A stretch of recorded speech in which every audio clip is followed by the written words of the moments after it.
welcome to Across the Omniverse, a podcast brought to you by Cinema Sangha. My name is Devin Faraci. I'm one of the hosts of the program. Joining me, as he traditionally does. My name is Derek Faraci, and nobody here is going to appreciate their Arabic incantations of Solomon. How are you, Devin? I'm okay.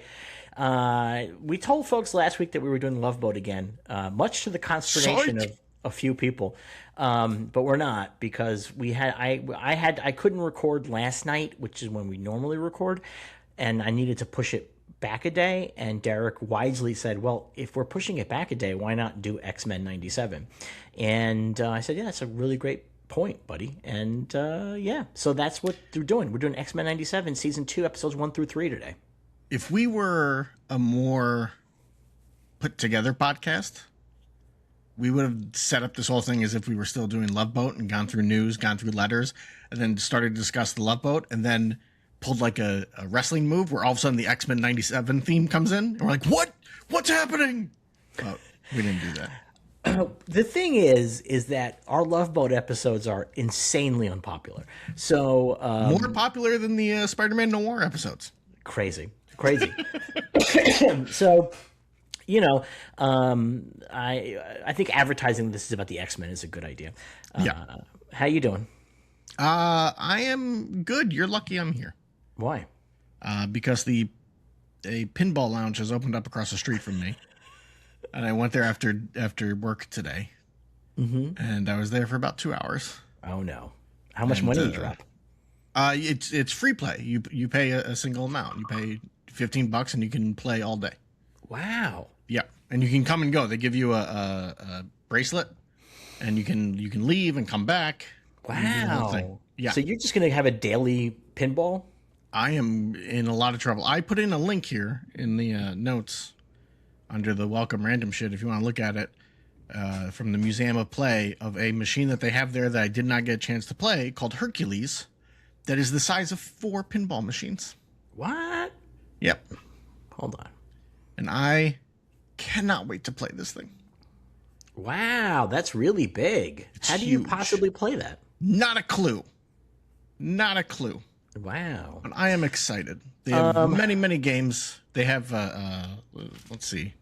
I took pictures of some of them. Come on, phone, work with me. This is terrific radio. They have many pinball machines, is my guess here. We feel very good about that, huh? They had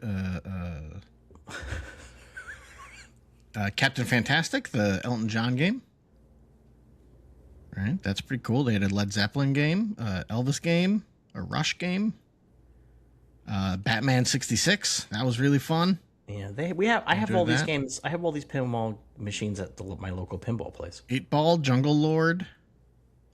Yeah, we're gonna list every pinball machine that's in the place. You know what? Usually we do this, and it's you talking about the weather for 20 minutes, or like how you saw a fucking bird. So why don't you relax? How about that? Creature from Black Lagoon, Demolition Man, Venom, that was good. Mandalorian and Grogu game. That my favorite part of that was that for whatever reason it's just called Mandalorian, and it's clearly post us knowing that Grogu's name is Grogu, but they still have it in the game where, like, when you have to do something with Grogu and there's a little Grogu in the machine, it says the child is lit. It's like, oh no, the Grogu got drunk. Which I enjoy. That game is from like season 3 of Mandalorian. Yeah, but you already know Grogu's name by then. But I'm saying, like, it's not. Yeah, but I think that the way that it worked when they were probably making the game, when they were programming that they part. have clips from the Ahsoka episode. Well, I don't know. Yeah. Well, anyway, this is not a Star Wars podcast. This is Everything Else podcast. We got a lot of news today, so should we get right to it, huh? Sure. All right. So the David Eggers Werwulf trailer dropped. That's fascinating. A lot of people complaining about it. Yeah, it doesn't look good. I disagree. I think it looks great. I'm not a fan of his work. So. Yeah, that's the thing. He just does not do it for me. He's not. Me and him, different styles. I love Nosferatu. That was very boring. I love The Witch. I loved. I did love The Witch. I really liked The Witch, but I did not like Nosferatu. This movie, Eggers has said that this is basically going to be unlike any other werewolf movie. Now, interestingly enough, we don't see a transformation or a werewolf. We see the beginning of a transformation in the trailer. We don't see the werewolf itself, which is, I think, fine. The question does remain: is there a werewolf in this picture? There's not. I guarantee you, there's not. I don't know. He did a real vampire. Yeah, but the time that this is taking place in, I'm pretty sure he's basing it on a true story about a guy who claimed he was a werewolf, but he was not a werewolf. He was just crazy. I mean, that's very possible. That is part of modern werewolf lore. Not modern, because it's fucking 13th century. But he wanted to do it in Middle English, but the studio's like, nobody will understand this. So they updated it to mostly sort of modern English. But I love listening to them talk in the trailer because they're talking like Middle English. They're rolling their R's and stuff in these cool ways. He talks about the idea that nobody has a name in the movie. Only the dog has a name in the movie. And Aaron Taylor Johnson is a man who was cursed. It's a story about a man who is cursed and is trying to find salvation through love. He's a character who's haunted and in great pain. It's really possible that he's just a guy who thinks that he's a werewolf. It's very possible that he's a guy who is just a killer who puts a wolf skin on. Those are stories from back then. So I am kind of very, very interested. I'm excited, man. I'm fucking psyched for this. So I'm not. They're doing an Absolute Batman cartoon. Yep. And we don't know anything about it except they're doing it, right? Scott Snyder is in charge of the writer's room. Okay. And the Absolute Batman artist, Nick, I can't remember his last name, is a producer on the show. We know that. That's what we know. So that was announced at Annecy. There's also another DC animated thing, Joker Laugh Riot, which is an anime that seems to take its premise from an episode of Batman the Animated Series that you love talking about. Yes. Well, in that one, Batman's not actually dead. This, it seems like. I know, but yeah. Batman is dead and Joker is hunting down the people who killed him. Yeah. Yeah. So that's pretty something I'm never going to watch. Yep. Yeah, definitely never watching that. That's not going to happen. There's that. That's, I didn't write this down, but in the aftermath of Supergirl bombing, like fucking cratering, like terrible, terrible opening weekend. And it's only going to drop from there. The Wrap ran a story saying that insiders at Warner Brothers are not that concerned. I think they probably knew it was bad. Do you know what I mean? Like they kind of walked into this, knew it was bad. Yeah. But I think the other thing is like, there's two things. One is that they're not going to get rid of James Gunn because they just got rid of the other DC EU, right? So they're going to reboot it again or something like that. That's crazy. Two, he signed a 6-month extension on his contract, and it's very plausible he does not come back after that. So they may have to bring somebody else in anyway. So that might be what they're thinking about too, is just let him run out his contract, and then we will just find the next guy that's going to run this stuff and pick up the baton from him, I guess. So that's, that's sort of the aftermath of Supergirl. We do know that she's going to be not just in Man of Tomorrow, but in another movie after that, but we don't know what that movie is.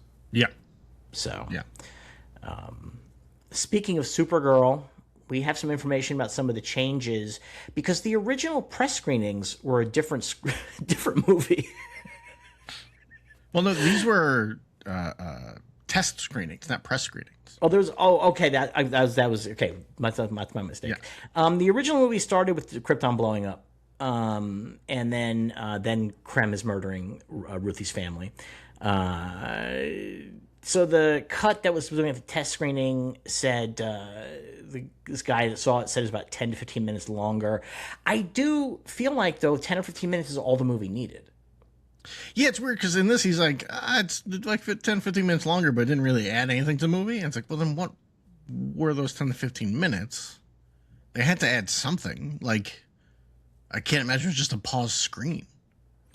Like No, things I had to mean, be happening in some fashion. the thing is, what's missing in the movie is character stuff. Yeah. So that's probably what was cut. And Yeah. I'm guessing maybe this guy's like, well, whatever. Because also he saw the character stuff the first time. So when he watches it the second time, he's already got it has in the his character mind, stuff yeah. in his head, right? So Yeah. he doesn't necessarily notice that that's all gone. That's Yeah. my guess. I don't know. One more piece of DC animated news. Cape Crusader Season 2 has a trailer. And I liked it a lot. What'd you think? I thought it looked awesome. I'm Oh, excited. we're getting Poison Ivy. Yeah. The Joker shows up. Yeah. A very different voice for the Joker than we normally get. Yeah, I guess. I thought that was pretty interesting. I thought that was very, very fascinating. So I'm kind of curious to see how that all plays out. I'm very psyched, man. I'm looking forward to it. And that's like in a couple of weeks, right? Yeah, I believe that is like in the end of the month, I think. Beautiful. I think, Beautiful. I don't know when we're going to discuss it is the problem. Yeah, we'll figure it out. Still DC news. We have the Jimmy Olsen show is shooting in August, and they're casting a comedian to play Gorilla Grodd. Yeah. You don't like that, huh? No, I don't. I think that's the wrong path to go with. I was watching a real interesting thing the other day. It was Bill Hader talking about Airplane and how like everybody loves Airplane. Airplane's a genius movie. And he's like, but to his dad, it hit different because it's a movie full of people. Like we know all of those people primarily from Airplane at this point, our generation forward. And for his dad and generations before, it was like, oh, these are serious actors who were seen being funny for the first time. Right. And so it hit different. It was a weird feel for those people. And it was a shocking feel, and that was part of the fun for them.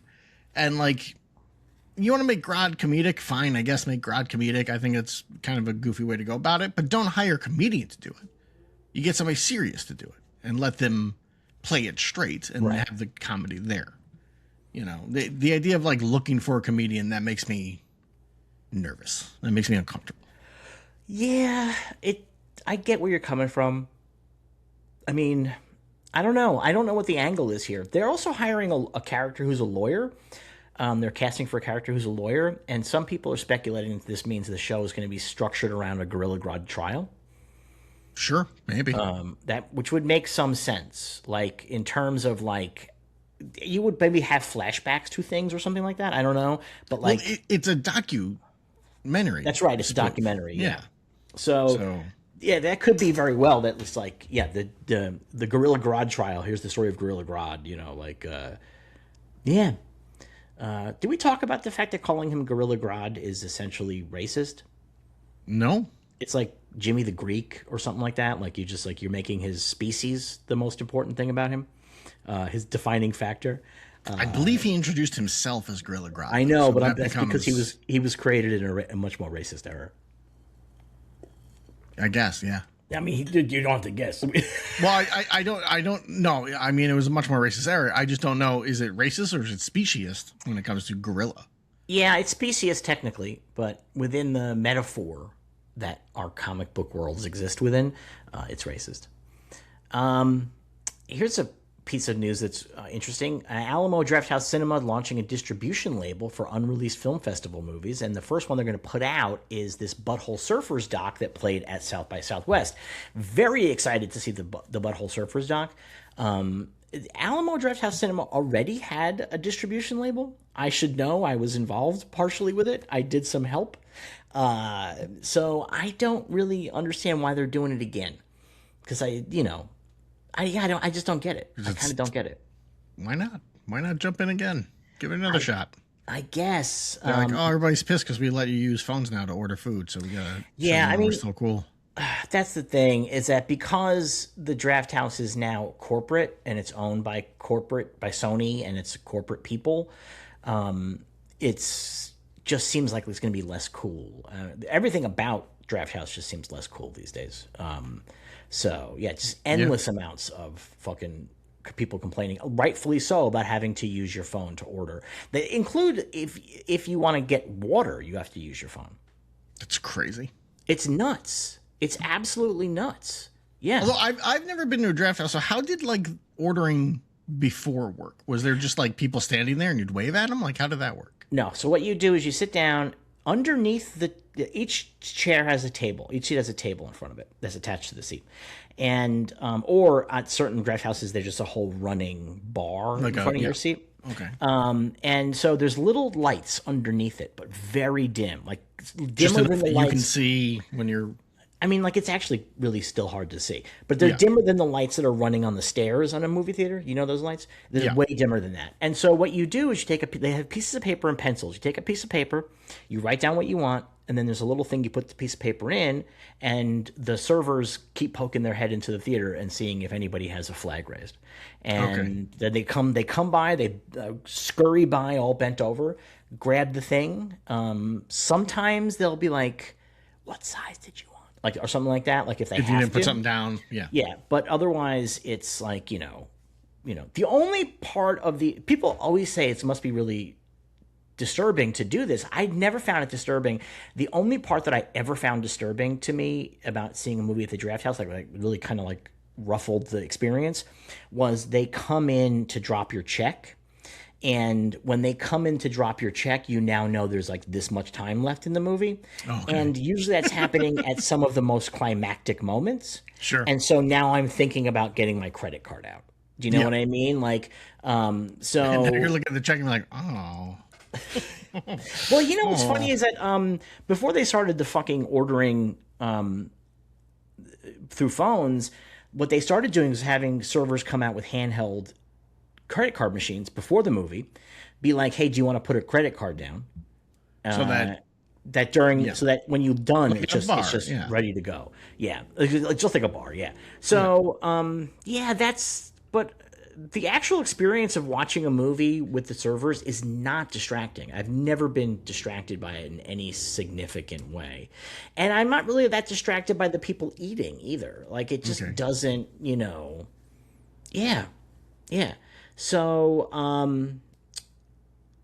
the phone thing is horseshit. Like, it's just absolute horseshit. And I only say this because having worked there once upon a time, the company has sort of moved into a different direction with different people running it mostly. And the people making this decision are not the right people to be making decisions about this. So, well, what do you know? Anyway, there's a new trailer for the Odyssey. I got 70 millimeter tickets. I got 70 millimeter tickets. So, I mean, I'm going to see it no matter what. Yeah. But I'm not excited about it. Like, my friend invited me to a press screening of it, and I was like, "Nah, thanks." But like, I have 70 millimeter tickets, and I don't think I'm going to want to see this one twice. Yeah. Like, I just feel like I'm not going to want to see this one twice. Yeah. So, because Nolan doesn't do like a lot of like humor or swashbuckling, and my take on these kinds of Greek stories is really inspired by the Ray Harryhausen stuff. Sure, yeah. And so like Jason and the Argonauts, and that's kind of what I'm looking for.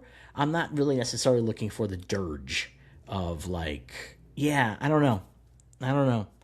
I'm really curious though about how it's really hard to adapt the Odyssey, because the Odyssey, it has a ton of shit happening, but then everything changes for the last act.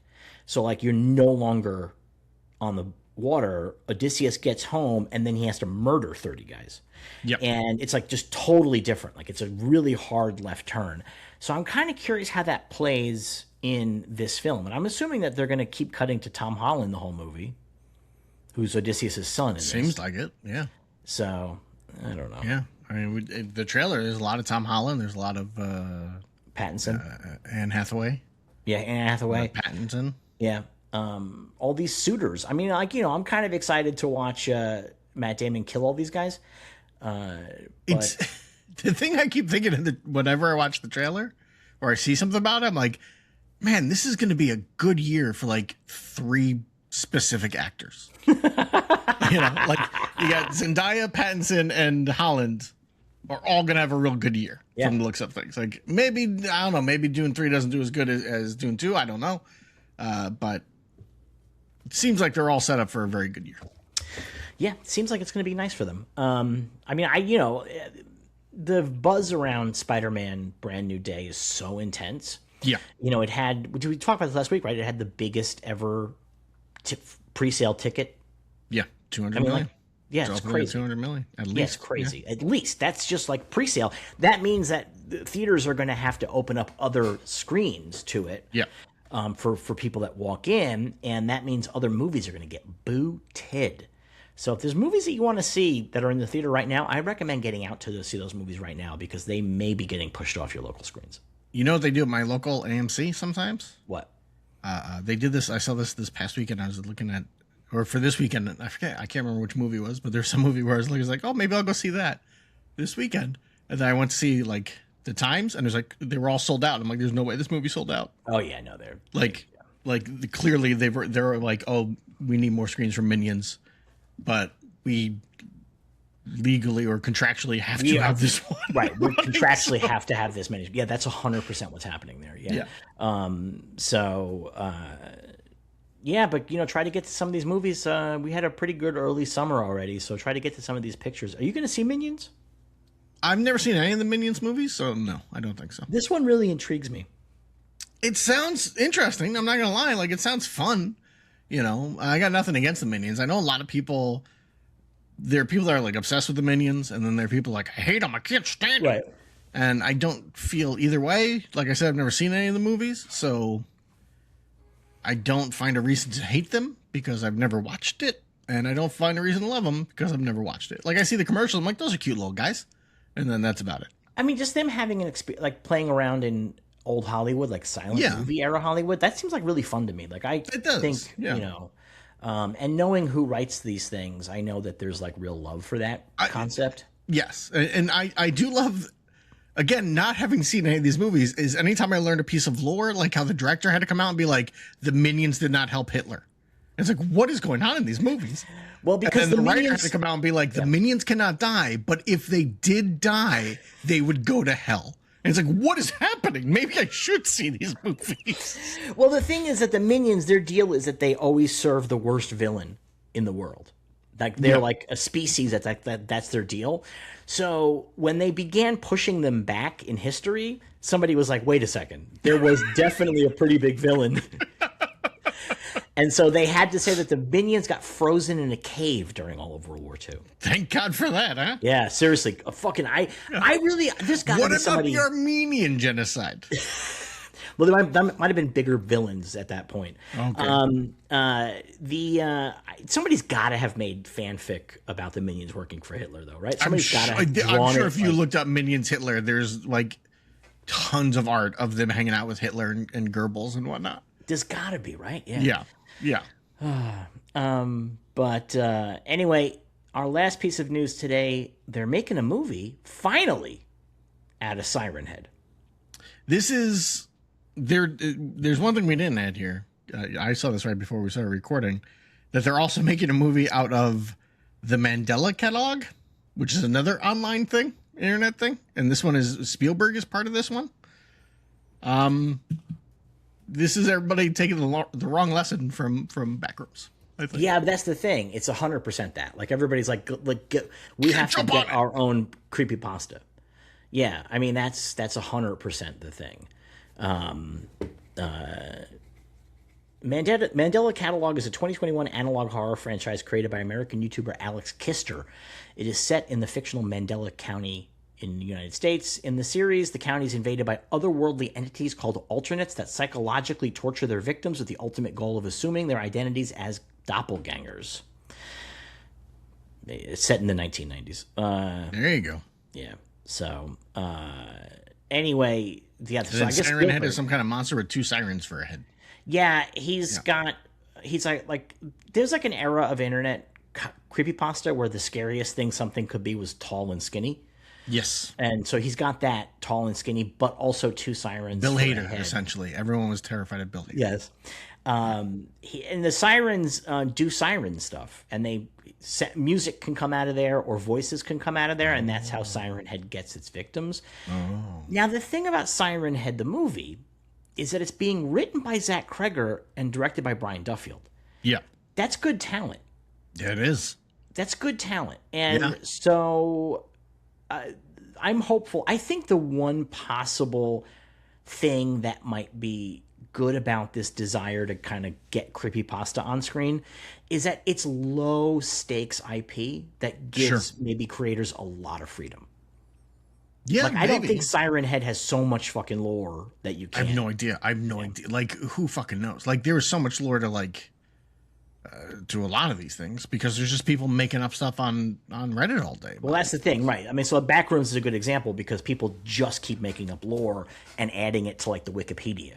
Yeah. And so it's like Katamari Damacy, like where it's just like a rolling ball picking everything up as it goes. Yeah.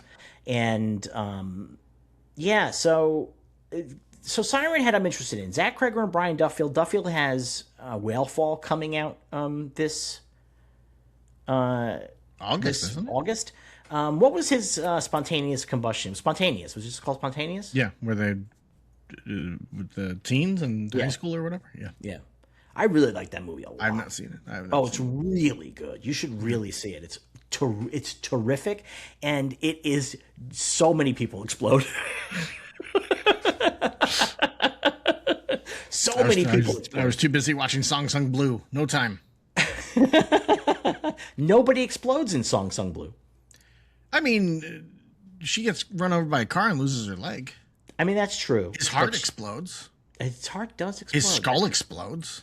That's a good point. Okay. Yeah. I might That's give you three some explosions. Of that. I might give you some of that. Yeah. So you know what? I'm going to hold off on Siren Head critiques until we get closer because, again, the talent is good. I'm really excited for Whalefall. I've read that book, and everybody at home has got to get one thing prepared for one thing. The majority of this movie will be flashbacks outside of the whale stomach. Sure. That's the book. So if you're like, how do you make a whole movie about a guy stuck in a whale stomach? Well, one way you do it is that you have continuous flashbacks Yeah. to like everything that led him to getting swallowed by a whale. Sure. But I'm excited to see how they do the whale stomach stuff, though. So it's a pretty good book. Anyway, that's news this week. Do we have any letters this week? We do. Moses says, how many times do you think Kang will get mentioned in Avengers Doomsday? Never? Once? Or will they spend a lot of time explaining him away? I'm thinking Paul Rudd will make a joke about him and Robert Downey Jr. will call him a pussy, and that'll be that. I mean, if they wanted to do it right, it would be Dr. Doom would be like, Kang, I fucked him. And that would be the way they do it. You know what's really interesting is that X-Men 97, which we're going to talk about, was initially these episodes were conceived with the multiverse saga in mind. Clearly. Yes. And so Kang in his Rama Tut form is in this cartoon. Voiced by Q. Yeah, voiced by John Delancey. So it's kind of fascinating that this like vestigial, because I think the premise was they maybe were going to like put a multiversal link to the MCU a little bit. You know what I mean? Like, it's obviously a different universe, but here's a little link. And that's probably not going to happen. Maybe it will. I don't know. But I think Kang might get mentioned. I think Doom... A lot of the rumors have Doom taking out TVA. So if that's the case, Kang might get mentioned. I don't think he'll be mentioned. I think it's gonna be clean cut. I really think in the Marvel Cinematic Universe, the bit in Loki season 2 when they're like, and now we've taken care of Kang, was there being like, we're done, Finished, we're done with it. Yeah, I mean that's probably possible too. Although, but you can drop a line of dialogue. That's not sure you could, but that's not going to take $1 billion off your box office. No. But I mean, this is a very mature movie, so we'll have to see what they do. Yeah, we'll have to see what they do. Yeah. Formerly known as .D says, all right, hell with James L. Brooks, losing his fastball.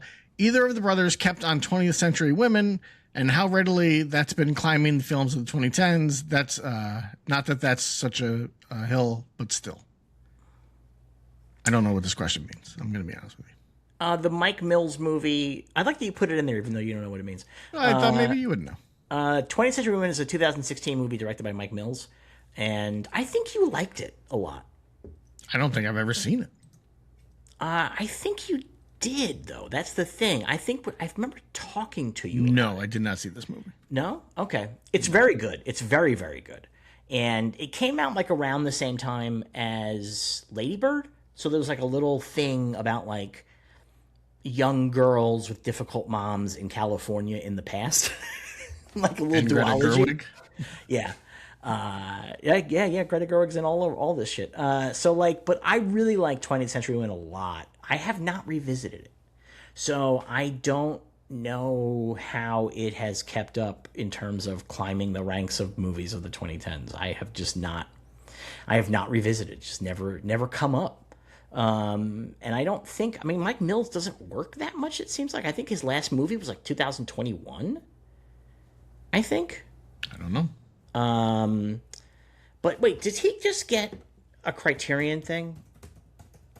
Am I totally crazy here? No idea. No, he did. Yes, they just released a box set of Mike Mills movies, Criterion.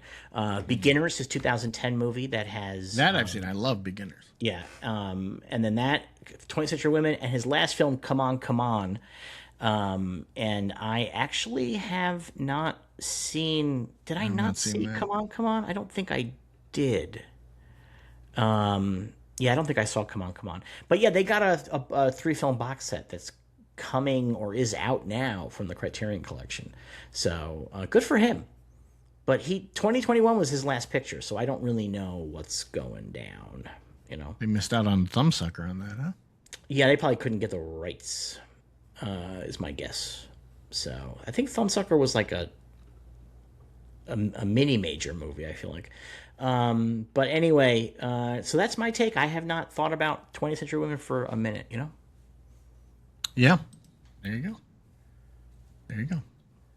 Charles says, just watched John Ottman interview where he said that Tom Rothman nearly ruined X-Men 2 after a test screening, saying the movie was completely indecipherable. Rothman asks his friends and family in the crowd if they understood it, and his own 10-year-old daughter began explaining the movie with ease. How does Rothman manage to be an executive, but also this stupid? What even are the core competencies of dumb Hollywood executives like Rothman that get them to land and stay in the job? Are all the execs just grandfathered in?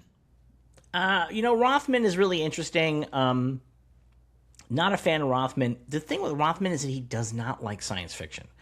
And so he very famously forbade them from using Sentinels in an X-Men movie. Because he said people don't like robots, but that's just not true. And he doesn't like sci-fi. So I think Rothman just could not vibe with the picture. Like, he just couldn't get on the level of a sci-fi superhero movie, you know? And I really do feel like the studio is a very good example of how that works. You have to have like some skill in picking projects and picking filmmakers. You know what I mean? You can't keep fucking that up as you work your way up the ladder as a producer. Yeah. But there's a certain point that you get to where it just is like you are just fated to get the job. Like it's fate. Like that's just going to happen to you. Rothman, Fox, Sony, he's made some good movies. Like, I'm not going to say that no good movies ever happened under Tom Rothman. It's just that the X-Men in particular got fucked by Tom Rothman. And I don't think that they were going to be that much better, frankly, without Tom Rothman's deal. No, I don't think so. Like, they would have had Sentinels in it, I guess, but well, the thing is that when you put Sentinels in it, you might be able to expand it a little bit. One of the things that's crazy is they made so many of these movies and they never brought in the Corsairs and Shi'ar. I mean, what's the craziest thing is they made so many of these movies and 3 of them are the Dark Phoenix saga. That's the crazy thing. I saw a picture of Oscar Isaac as Apocalypse this week, and I just, every single time I see it, like a shudder runs through my body. Like, he looks ridiculous, and it is awful.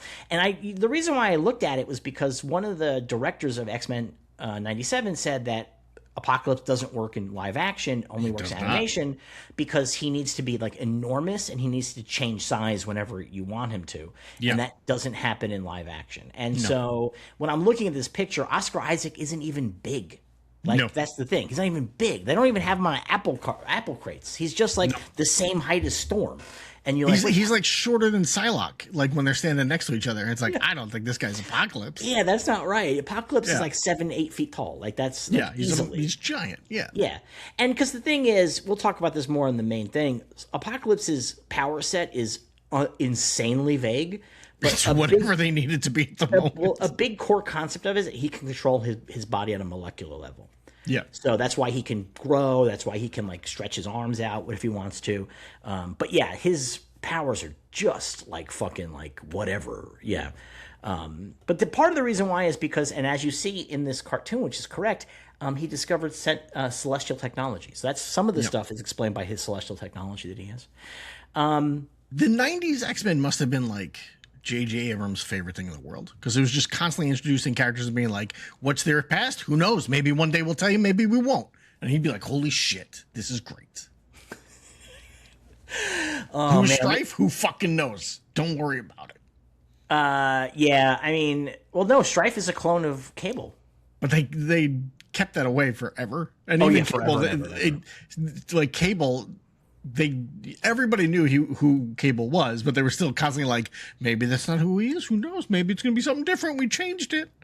It's like, no, he's clearly Scott and Jean's kid. Like, stop it. Stop. What are you doing? But the thing is, I think the Scott and Jean kid stuff happened after Cable was introduced.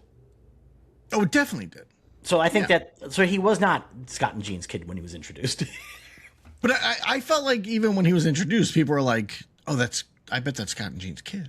Maybe. I don't remember. Like, Bishop. Well. I remember Bishop. Everyone being like, what's his deal? Well, so Bishop, his deal, they fucked him up because his deal was that he came from a future where the X-Men were betrayed by one of the X-Men. Yeah. And it was supposed to be Gambit. Yeah. And then it got yanked. And so Bishop never had a story as a result. So his whole thing was like, I'm coming back in time to stop the betrayal.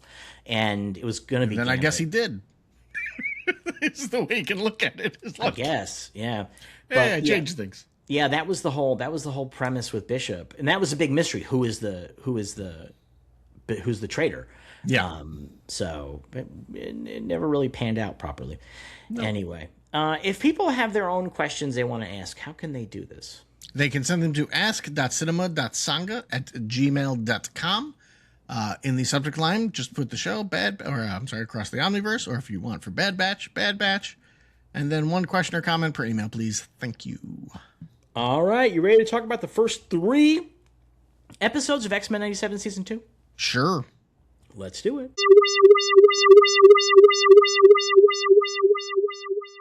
X-Men 97 Season 2, Episodes 1, 2, and 3, Days of Past Future, A Force to be Reckoned With, and Rise of Apocalypse, Part 1. Days of Past Future sounds like when your dad is trying to like make fun of the things you like. He's like, what are you watching, that X-Men Days of Past Future stuff? It's Days of Future Past, Dad, come on! Yeah. So we catch up from the end of Season 1, the cliffhanger, which was that the X-Men were sent in 2 teams mysteriously. So one team into the far future, and then one team into the distant past. And in the far future, they are in the world that Apocalypse rules, and in the ancient past, it's the world where Apocalypse is getting his origin. Do they say it's the 40th century? They say it's 3960. Okay. So yeah, that'd be the 40th century. Yeah. Wow. So hold on, this cat is scratching again. Oh. Cat scratch fever. Come on, yeah, it's 3960, and then the ones in the past, it's 3000 BCE. So like that's a really huge fucking span of time. There is I'm gonna get real nerdy when we talk about 3000 BCE. Yeah. Yeah, there's a big historical problem. Oh no, the thing is that they're already history doesn't matter because there's a time traveler involved. Yeah, but they're on horses, and horses did not exist in Egypt at that time. Right, but I'm saying like Rama Tut could have got his ass some horses. Do you know what I mean? Like that's the explanation for things that none of these guys are on horses. They're all robots. It's the version of a wizard did it. You know, buddy. He's got thoughts. So He's Forge in the and corner Bishop, like fucking Blair Witch Project. Forge and Bishop are going to try to find their friends. They've been able to figure out where they are somehow, and Forge just goes ahead and built a time machine based on Bishop's technology. And so they split up. Forge is going to go to the future. That's where Storm is, and he's in love with her. And Bishop is going to go into the past. And the idea is they're going to have to get the X-Men back to where they are. Now he wants out To again. 1997. Meow. Oh, Leaf. Each episode today. Each episode has a moment where somebody makes sure it's very clear that the 90s are very 90s. important. Yes. Yeah. So Forge shows up in the future, and like right away, the Cyberhounds. What? One thing I do appreciate, back in Forge's house where they're setting up the time machine stuff, Yeah. they have a Polaroid photo of Apocalypse. Yeah. When did he pose for that? On the original series. I guess so. You know, they might have gotten that on the original series. He lands in the future, and there's Cyberhounds, which attack him. And it turns out that both time spans, we've skipped months. So the characters have all been in these spaces for months. So the future team is already really established in the future. And one of those things is Wolverine, who shows up because Forge has this battle with the Cyberhounds. He takes out some of them, but then he gets he jumps down behind a wall and is just terrified, and he's got a gun in his hand. I don't really understand why he's not just shooting these guys, but he gets saved by Wolverine, and Wolverine has the bone claws, and his fucking bone claws keep breaking. He keeps using them throughout the episodes, and every time he hits them, he's like, "Ow!" It's like, dude, stop it. Yeah, it's really funny. But I mean, it's cool. It's cool. Like the first time that we see his claws break, a claw is left in a Cyberhound's head, a piece of claw. So Storm then shows up, and she gives Forge a big old kiss, and he's like, "Hey, I came here to rescue you guys." And Storm and Wolverine hey, listen, man, we've been here a minute, and stuff has gotten a little complicated. And I don't know if everybody's going to want to go home. And so they go find everybody. They're living with the Ascani people, and Scott and Jean are there, and their whole deal is listen, we sent our baby into the future, and this is the future we sent him into, and it's an apocalypse run by Apocalypse. This is a really good establishing shot of Apocalypse's tower with just corpses all over the place. Yeah, this is why I'm confused by the time. Because it's the 40th century, but the corpses are all characters from the 90s. So did he stuff them and just leave them out there? I don't know. I mean, I guess Blob is out there, and it's wait a minute, there's no way Blob is surviving into the 40th century. Well, I guess this premise here is that all comic book characters, they're functionally immortal, and so every time they died, they came back to life again, and so they've just been doing that for that many centuries. It's that Cerebus issue, or that Spawn issue about all the characters trapped by trademarks. Yes. Because the thing was that they thought in the future they might be able to cure the techno-organic virus that has fucked up little Nathan. And little Nathan is now a boy. He's no longer a baby. He's a boy. And there's something really interesting is that in the X-Men comics, obviously Cable is Nathaniel Summers, but they also have Nathaniel Summers came back in time to hang out with the team. So there's two different versions of Nathaniel Summers, and the one version that's the younger version looks exactly like this version that we see. And so they're we can't leave him behind. We sent him to this hell. And so, but listen, okay, fine, we'll go, but give us a day. She's give us a day, just say goodbye to the kid. The kid doesn't know that he's their kid. No.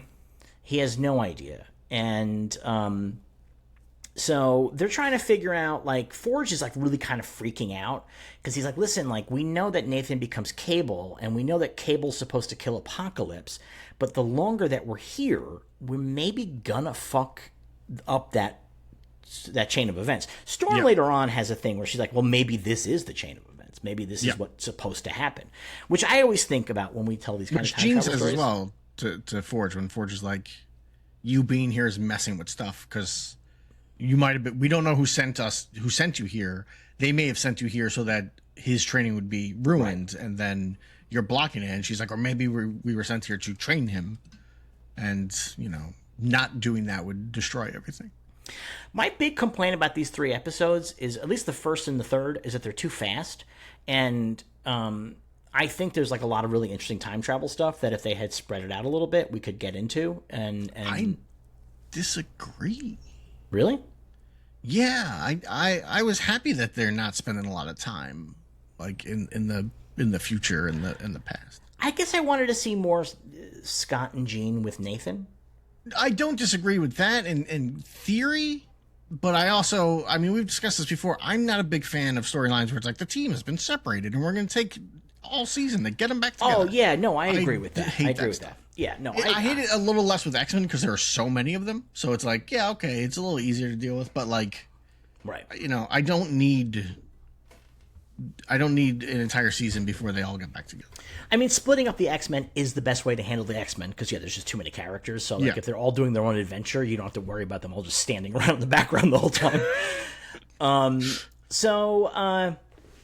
Forge is like, okay, so we're going to have a day. And meanwhile, in Apocalypse's castle, Ozymandias interrupts him. Now, here's the thing. This episode is so weird in terms of the characters it uses because it doesn't tell you a goddamn thing about any of them. No. And these are not popular characters. I did not recognize any of these fucking horsemen.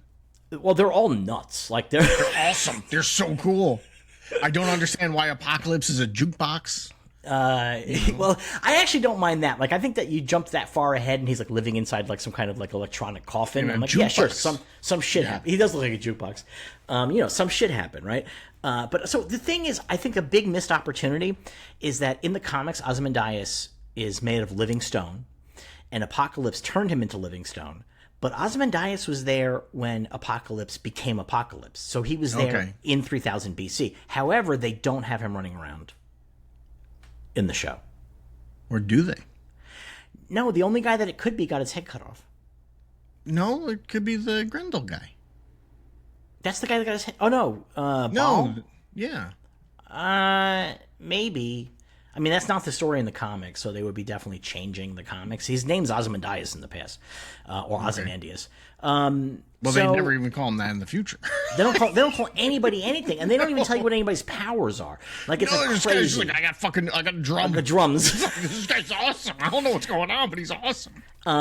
So basically, the deal is that Apocalypse is regenerating his body, and that they think Nathan is the perfect body for him. So if Apocalypse possesses him, he'll never need to go this regeneration thing again. So Apocalypse he's like, if I can get inside that young supple boy. Whoa. Hold on. He says, send the horsemen.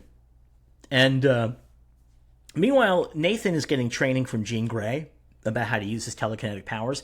And he's talking a lot about how he doesn't believe the prophecy. Mother Ascani, who's played by Gates McFadden, by the way, another Star Trek. Oh, I thought I recognized the voice. Yeah. Okay. Mother Ascani has said that he's the guy that's going to defeat Apocalypse, and he's like, I don't know about this, man. I'm just like a kid. Like, I'm just a guy.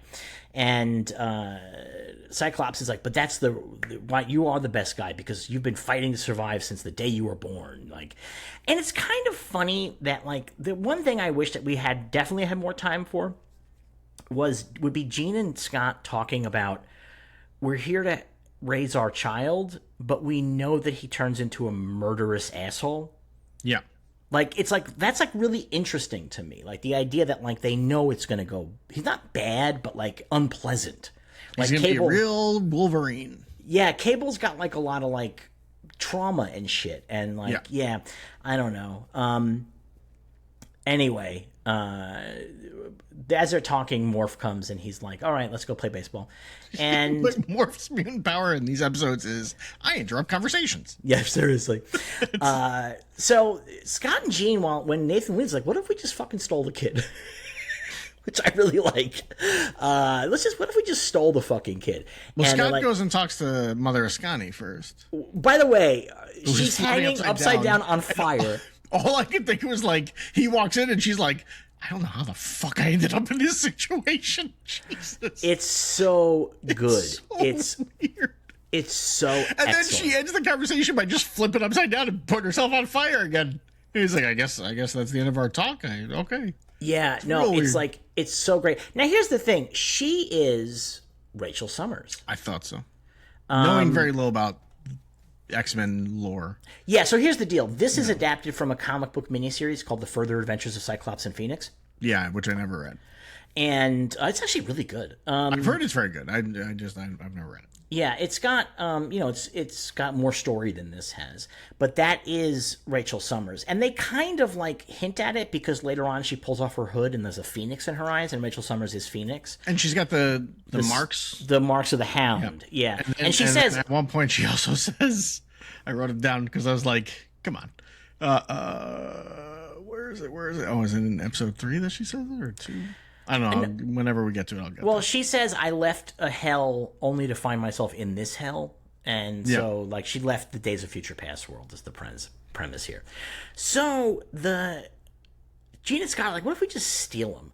And so that's when Scott tries to convince Mother Ascani to let Nathan go. And then there's a really good discussion they have. Everybody hates Mother Ascani because she will not give anybody a fucking straight answer, and they just keep yelling at her about it. Yeah. And because Cyclops is like, is this prophecy even real? Or are you just like trying to think this might work? And she's like, do you think I would lie? And he's like, I don't know fucking thing about you. I don't know you. Yeah, you don't give me any I came fucking in, you were straight answer. floating upside down on fire, lady. So Forge is complaining about Cyclops and Jean like wanting to hang out with Nathan. Like, oh, now they want to be this kid's parents. Like they fucking threw him in a time warp, and now they want to be his parents. Suddenly, they're all about it. Yeah. And Storm's like, listen, it's hard, man. And this is when they're sitting together like little boyfriend girlfriend, and he's like, were we ever going to be able to build a family together? And like Storm has like a real sense of like, what do you think is happening here? I'm just boning you, dude. Like I'm not dude, we banged like once, and you're like, what are our kids gonna be if I'm into science and you're into faith? It's like you gotta calm down. So they're having this conversation. Morph once again interrupts a conversation, and he comes in and says, "Hey, where'd Nathan go? He disappeared." Cyclops and Jean have taken Nathan. This also. Maybe it's I don't know. I think Morph is trying to be like real anti. What's the word? I can't even think of the right word, but like, because he walks up, he's like, "Hey, have you guys seen Nathan? Because we were playing ball, and I threw him the ball, and then he walked away with Jean and Scott, and I guess he doesn't want to play. I don't know. What do you guys? Well, he says maybe he doesn't know you're supposed to bring the ball back. Yeah. Like, he's trying to be, like, real, like I don't want to be aggressive. I don't want to, make any claims. But they walked away with the kid. The thing is, the problem with Morph in X-Men 97 is that he's got nothing to do most of the time. Yeah. And he doesn't have, like, a deep connection to any of these other characters because they're putting he's in so love much... with Logan. He's in love with Logan, but we're not really exploring that. And, like, we don't explore that here. Like, we don't have scenes of the two of them together. No. And they're pulling so much character relationship stuff directly from the comics that it's very easy for them to shorthand a lot of it. Like, it's already built in. You can figure, like, it works. But he has nothing from the comics. So it's... So that's, like, a little bit of a problem. But anyway, they realize that Scott and Jean have taken Nathan away. They're going to go take him to live in a cave and raise him themselves. And they're not going to take him back in time, but they're not going back in time either. This is a pretty good part where, like, Jean and Scott are talking telepathically, and Nathan's like, I can hear you, right? I like that a lot, that he's like, hey, I can hear everything you're saying, who's Cable? I like that, yeah.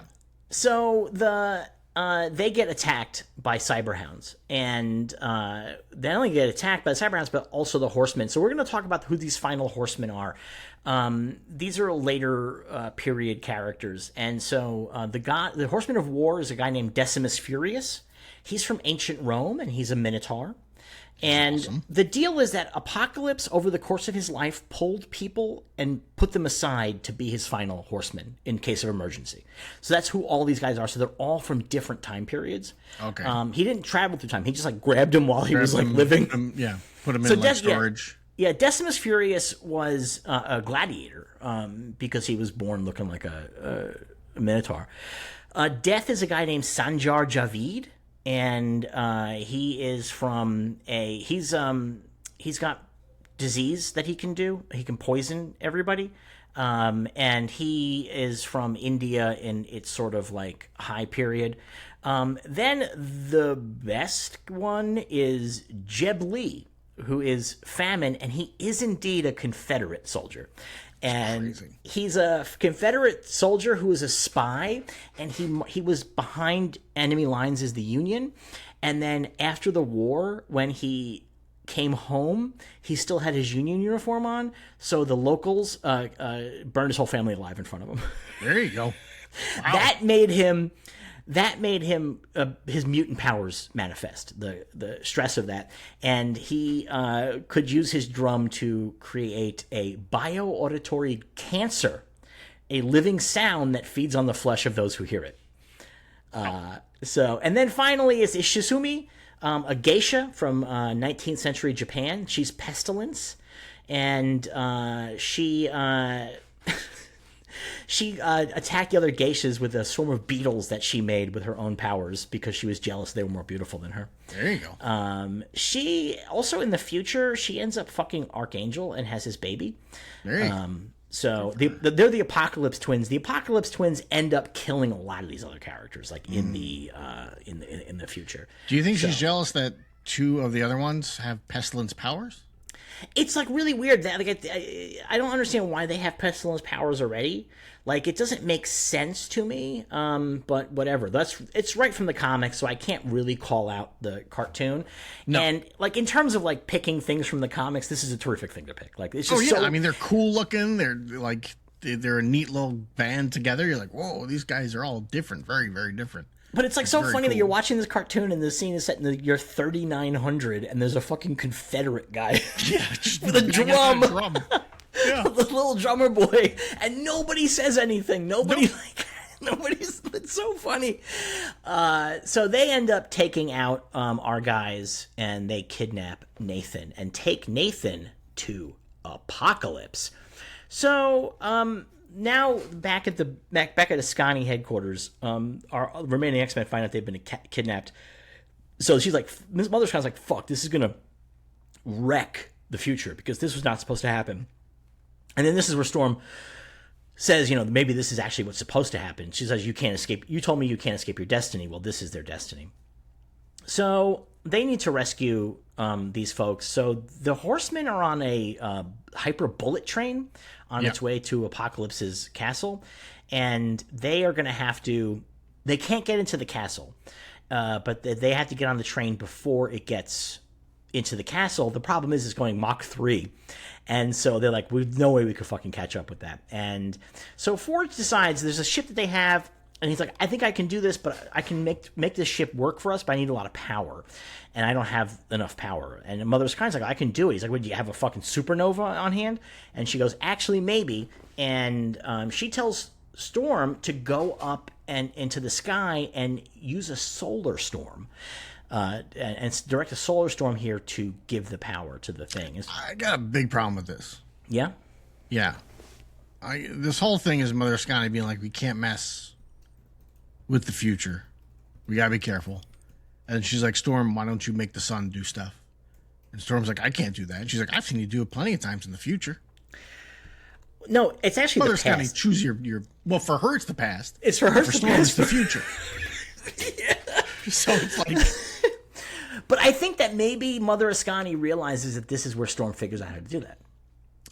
guess, I suppose. Do you know what I mean? That's the thing. It's the grandfather paradox, right? That's the Yeah. thing. It's it's all Back to the Future shit. It's like all grandfather paradox, which I love. I love a good grandfather paradox. I don't need it to be like 100% make sense. I like it to just be kind of wild. Sure. You know. Sure.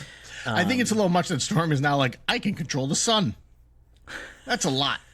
Well, here's the deal. It actually makes sense that if she controls the weather, the sun has weather. It actually is. The sun is so far away. Like, I just don't, like, how far can can she make weather happen on, like, Pluto? Like, it's weird. It's a weird thing to be like, oh, it can reach out that far. It seems like way too powerful.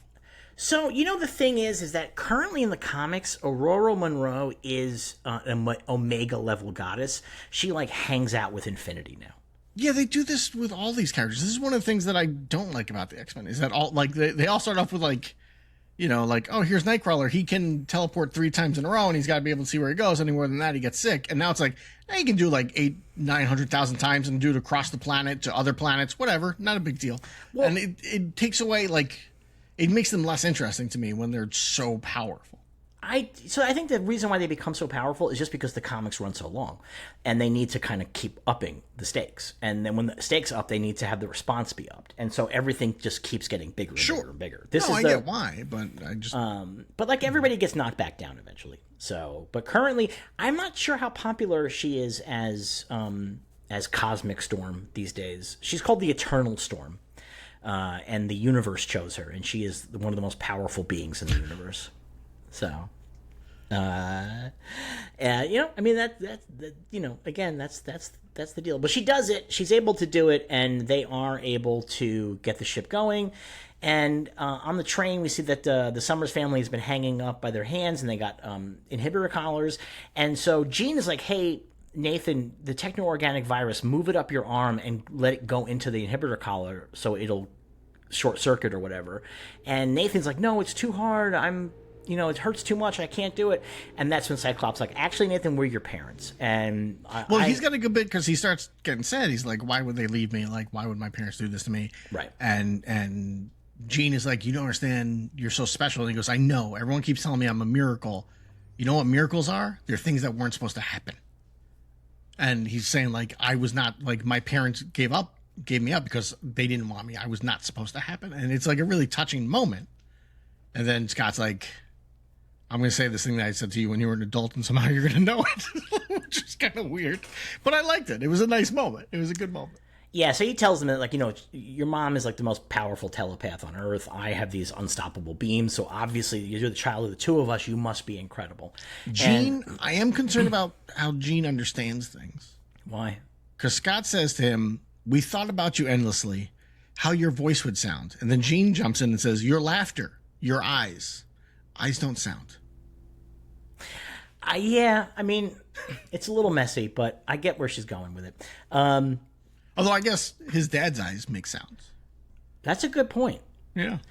For a while, they made it so that Cyclops' beams come from the punch dimension. Yes. But they've retconned that. That's no longer. Oh, did they? Yeah. I didn't know they. Okay. I mean, the punch dimension's stupid. Like a dimension of just kinetic energy, like, is so stupid. But that's part of what I enjoy about some of this stuff. I know, but like I think punch dimension is just a step. Like that name especially is just a step over. Oh, the name is terrible. Yeah, but like, what if the punch dimension was just all Kool-Aid? What if you just didn't mention it ever again, and that's fine. We don't need to continuously like revamp how his powers work. Somebody was like, "You were told that it was the punch dimension, but you were lied to." That's what they do in Marvel. That's the Marvel thing. I hate that. It's so goofy. Yeah, but just don't talk about it anymore. That's all. So Nathan does free himself. They all get out, and just as they're getting out, the horsemen show up with cyberhounds. I have like a little bit of a problem with all X-Men stuff in general, but with this in particular, which is that Jean Grey could kill all these guys without instantaneously. Yeah. But like, you can't have her do it. Like, it's just because it would just suck. Sure. But like, I just don't believe that she would be like that back-footed. But anyway, they're kind of losing the fight, and then all of a sudden the rest of the X-Men show up. Morph turns into Thor. Yep. Very confusingly, because all of a sudden Thor's in this frame. Yeah, I was Thor like, just what? He walks in the shot. I was like, what the fuck? Yeah. I was so confused for a moment. So the X-Men are like, okay, let's get the... This is... Oh, no. Yeah, it's during... I think, yeah, it's during this when they're fighting the other horsemen. And Wolverine, like, jumps on the one guy and hits him with his claws, and they shatter, and Wolverine goes, ow! I was dying laughing. Yeah, it's really like, what did he think was going to happen? This happens every time. It happens every time, bro. So they beat the bad guys, and Scott's like, we're going to jump off this train. And Mother Scott's like, no way, we're fucking riding this to the last stop, baby. Yeah. And they fucking ram their ship into Apocalypse's citadel, and the whole thing collapses. And Apocalypse, in a special crossover with the Bad Batch, pulls a General Grievous. He's like, I'm out. I'm out. Because Ozymandias shows up to him, was like, we fucked up. This didn't work out. And Apocalypse is like, all right, you know what? I'm going to go back to the 90s. Check you later. And it's like, of course he's going back to the 90s because he looks like a jukebox from the 90s. He's all neon and whatnot. He's ready to go. While this happens, then everybody who's like been captured inside the Citadel, I mean, I don't know what Apocalypse is doing with them, but they're all kind of streaming out, and then they kind of can't get out because the pieces of huge concrete are in their way, and Nathan opens it up with his telekinesis, and everybody's like, oh, we love you. And Scott's like, a leader doesn't choose to lead. A leader has leadership thrust upon him. He says that before Nathan moves everything. I really want, he said that for Nathan to be like, the fuck you're the leader, asshole. Do something. I'm a child. I'm 13. They go inside the temple and they find that there is a computer that Apocalypse has enslaved, and the computer's really happy to see Nathaniel. And he puts his arm into the computer's, like, he fists the computer, and he gets a cable arm. A cable arm, yeah. And she goes into him. So we know that it's Ship is the name of the thing, and that's what Cable has. Which Wolverine made sure earlier to remind us all that it's called Ship. Yes. Yeah. And then we cut to the 90s, and Cable is with Psylocke and Archangel, and they're like, okay, we're going to find Jubilee and Sunspot, and we're going to use them to take down Apocalypse. That's episode 1. Episode 2... I loved episode 2.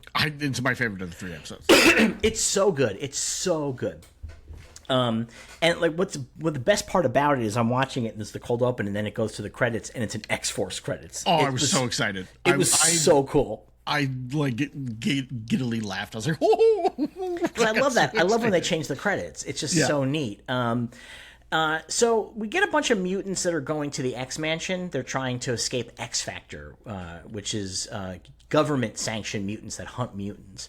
And we see some kids that we know in there, including Quentin Quire, among others. The girl with the bird I didn't recognize. I didn't recognize her. I didn't recognize the girl that turns into like a red devil lady. I don't know. I don't know who that was either. But Quentin I recognized, but that's about it. Well, they get captured. And Val Cooper's whole plan, she's running it. I guess they couldn't give Quentin the shirt that he wears in the comics because it wouldn't make sense. Why? Because in the comics he wears a Magneto was right shirt. Yeah. But in this, Magneto has not been killed by the Sentinels, who, so it's a little different. Yeah, but he's still right, though. Like, you can still say that the old Magneto was right. Yeah, but at this moment in this story, he's like a good guy and stuff. So it's not like it was Quentin walking around the X-Mansion wearing a Magneto was right shirt was like, fuck you to everybody. Yeah. It wouldn't work as well. So in this, he's wearing a Phoenix shirt. Meanwhile, Magneto was running around under the helmet of Zorn that whole time. Yeah. I love Grant Morrison. That was one of my least favorite reveals. Yeah. Just absolutely one of my least favorite. It got worse, though, when they were like, also, Zorn actually exists. It was really a Zorn. Well, because they were like, shit, this guy's kind of cool, though. He's fucking cool looking. We should do something with this guy. He's cool. Yeah. And so they get taken. Jubilee and Sunspot are just partying it down. They are playing video games and hanging out. And they're betting on video games, I guess. Which I mean, I guess that makes sense. I'm sure that happens, right? They invented Kalshi much earlier in this universe. Yeah, or no, I mean it's the same as like betting on a pool game, right? Like, I bet I can beat your level or whatever, like that kind of deal. you know. So they would say, like, the X-Men left and everything's falling apart. Everything's really bad. Like, they tried to put this X Factor together, but it's just a bunch of mutant turncoats, really, at the end of the day.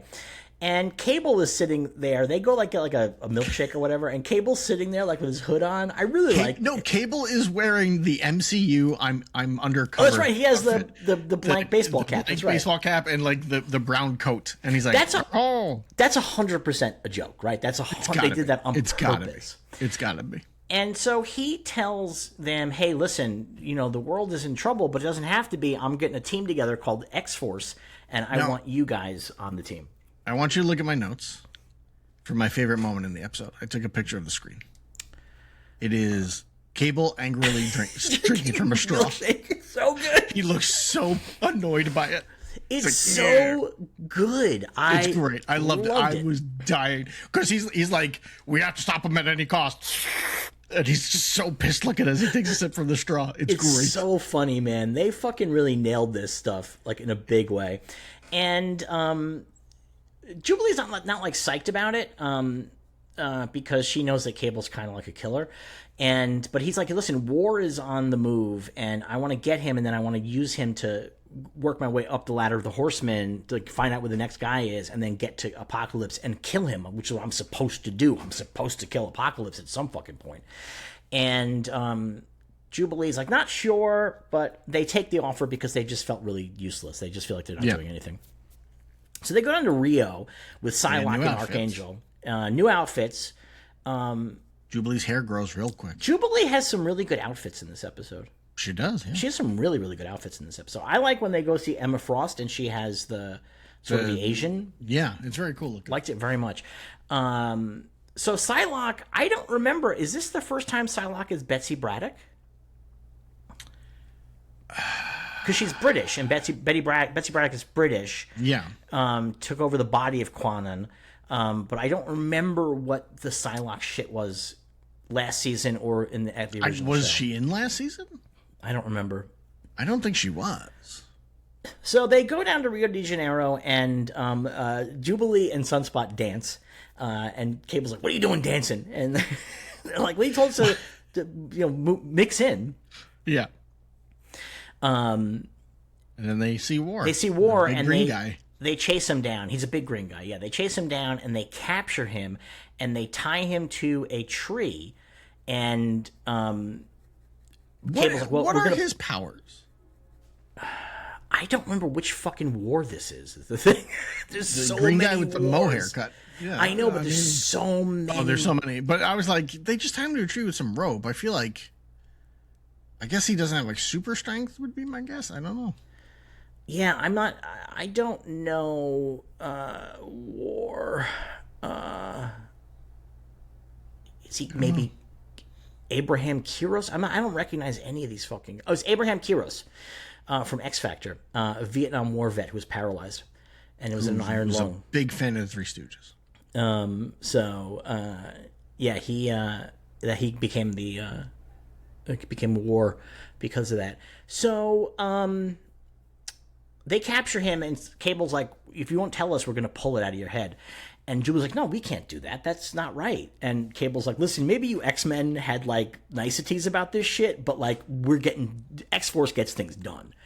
And so Psylocke goes into War's head, and she can't quite get in because there's this diamond wall that pops up in front of her. And so they're like, it must be Emma Frost. That's the only mutant that we know that's got diamonds involved. Yeah. So Cable gives Jubilee the gun and is like... no, he gives it to... Sunspot?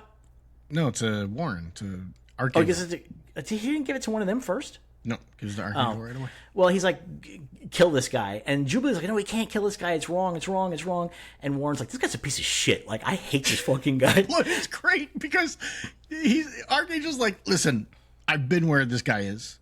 There's no coming back from it. And she's like, you came back? She's like, you came back? He's like, yeah, it's different though. Fuck off. How about that? It's like, I'm a main character. Yeah. He's like, hey, how about you shut the fuck up? How about that? All right. And he does fucking kill War. He just fucking kills him. He executes him. I was very surprised by that. They do first get a cease and desist from DC Comics because Jubilee says we can hand him into the authorities. And Cable turns around and goes, "We are the authority." And then like the DC Comics lawyer comes up and goes, "No. We own that name." X-Force goes to find Emma Frost, and they find her at a club, and she's got an office at this club. And Emma Frost is great in this episode, by the way. Yeah. She is so good, and I appreciate that they're taking Emma Frost on the journey that she takes in the comics to becoming a teacher at Xavier's Academy. Like, she's now like a good guy, and this is like a step on that sort of journey. She doesn't want to see the Cuckoo sisters later. We do see the Cuckoo, the Midwich Cuckoos. Yeah. So they get her to, like, it's like a lot of back and forth to get her to just tell them what happened, which is that the horsemen needed something smuggled into Switzerland. And she has the address, and she's going to give it to them. What they were smuggling in was a coffin. Yep. Now, do you want to guess what's in that coffin? I imagine Apocalypse, right? Because he's a jukebox. I will bet you money it's Gambit. Oh yeah, that makes sense. Yep, they just killed War. Yeah. So he needs a new War, and Gambit's dead. So they want to bring him back. Like, they didn't kill him to keep him out of the show. But War was there for the coffin because they see the coffin when that's a flashback. Yeah, but that's what I'm saying. So like they would need Gambit. Yeah, maybe. I don't know. Okay, that's a good point. I mean, I guess arguably Apocalypse is like, I've been through enough of you motherfuckers. I know one of you is going to die sooner or later, so we might as well put this guy in ice. So they go to Switzerland, they go to this empty warehouse, and they're like, there's nothing here. Like, it's just nothing. And there's some technology, and Warren's like, hey, this is like way more advanced than when I was a horseman. But then it turns out that Emma Frost set them up, and she brought them to X Factor. Now, here's the thing. We have a fight with X Factor, and I don't know how any of these characters come back. Do you know what I mean? Like, how does Havoc come back from this, and Polaris? I don't know. I mean, I think this episode sets up how they come back. What's that? We'll get to it. Okay. Because it just feels like, in the comics... I mean, there's already a hint to it earlier when they get the kids in front of the X-Mansion, and they're like, please don't hurt us. And Havoc's like, we're not going to hurt you. We're the good guys. Yeah, and I think they're doing a very similar thing to, in the comics, originally what X-Factor was them pretending to hunt down mutants to actually help these kids. Well, what Val Cooper says is they're taking them someplace to live. Yes. Which sounds a little eugenics to me, like a little bit like a genocide. But I don't think Val's in on what they're doing. But we'll get to something that happens later that gives me a theory. So they have a fight. Strong Guy is there. What's her name? Wolfsbane is there. And Cable realizes they have... Yeah, Jamie Madrox, the Multiple Man. By the way, Psylocke kills a bunch of Jamie Madroxes, and it's been established in the comics that it is a horrible experience for him. It's a very bad experience for him, yeah. So Cable realizes they're overpowered and they got to get out of there, and they run. But Jubilee gets captured, and Sunspot wants to save her, but Cable's like, "Listen, if we go back, we're all dead, and we'll deal with her later." And they take Jubilee with an inhibitor and take her off to what's a helicarrier? Like a shield helicarrier. Yeah. It's a helicarrier, yeah. So she sits down with Polaris and Havoc, and they're like, tell us about this. Tell us about what's going on. What's X-Force doing? We know that you guys are killing people and stuff like that. But she won't speak, and so they throw her into a cell, and we see all of these characters that are in the cells, including the Witch Cuckoos and Herman Glob. Somebody on Reddit brought up a really good point, which is that he has an inhibitor around his neck. What does that inhibitor do? Because his only power is that he's a glob. Yep. So, like, what is it doing to him? Like, what is it? What is it inhibiting? Not a clue. I love Glob as a visual character because he's got his skeleton and his eyeballs floating inside the Jello. It's very cool. Yeah.